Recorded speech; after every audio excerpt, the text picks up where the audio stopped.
Hello everybody, this is Lino Tadros, and in this video, part 3, there is something amazing that I really would like to show you about reasoning models. And this one is about images, but you probably would ask, well, there are a lot of different generic models out there, GPT models, 4.1, 4.0, that can deal with images. They are multimodal, and they will allow you to upload a JPEG or a PNG or a GIF and be able to explain exactly what's the system sees inside of the picture, or even why it's funny, a cat reading a specific iPhone or something like that. This is way beyond that. What I'm going to be doing in here hopefully will blow your mind, like I was blown away actually when I saw this demo at Microsoft Build this year.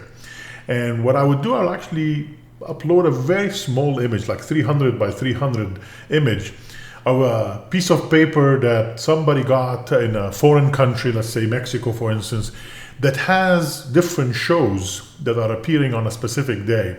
It's even written in Spanish, not in English.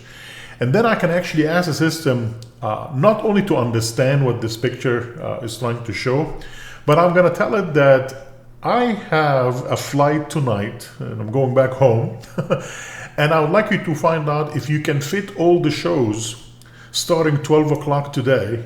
And by the way, show number 4 or number 5 I've already seen, so make me the schedule so that I can see all the shows available in that city before I leave for my flight.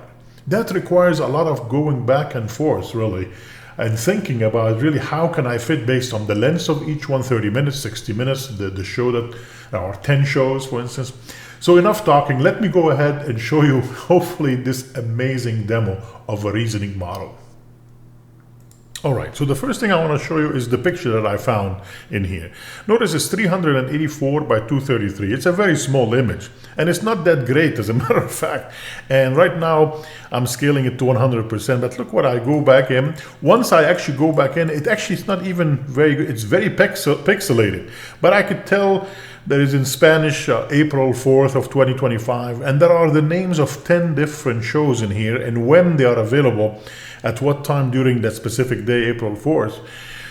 Wouldn't it be possible, for instance, to upload this to a regular GPT-4.1, for instance, and say, hey, try to explain all that stuff? That's great. Yes, it will probably be able to do it.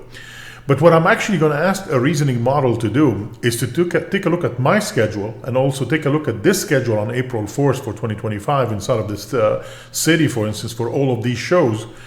And I'm going to tell it when am I available and which shows I've already seen, and I want you to create an itinerary for me. That is a lot more than what actually a regular generic LLM can do for you. So let's go ahead and show you how easy that will be. All right, I'm back here into my portal. I'm going to open up my project from the portal. I can also open it up from ai.azure.com if I want to. Let's go ahead and launch the studio for that. I'm still going to have my project that I created for the last 2 videos that I've done on this series. So let's go and open up the models, and I'm going to probably have my O4 Mini right there that I was working with. And let's go ahead and open up in the playground like we did before in part 2. All right, so I'm in pretty good shape in here. And what I would love to do now is I'm gonna try to actually attach that image that I showed you. So let me go ahead and click on image. I'm gonna go to downloads, and I think I have the example 01 JPEG. There is the JPEG. Very small image, remember, and it's not very clear even to see what's going on inside of there. And now let's go back in here, and for my prompt, I'm gonna say the following. It's 12 o'clock, okay? I've already seen number 4, right? There is 10 shows on this list. I'll put a planning that will make sure I see all attractions and shows, taking into account their duration, that's in the first column, and a 10-minute buffer between each show. That is very specific, and it requires a definitely a good reasoning between what you're giving it in here in the prompt and what's available on that sheet of paper in an image. So let's go ahead and click on go. And as I said before, as long as you see this is not it look like a recording button, that means it's thinking. So we're going to give it a few seconds in here, and we'll come back when it comes back with an answer.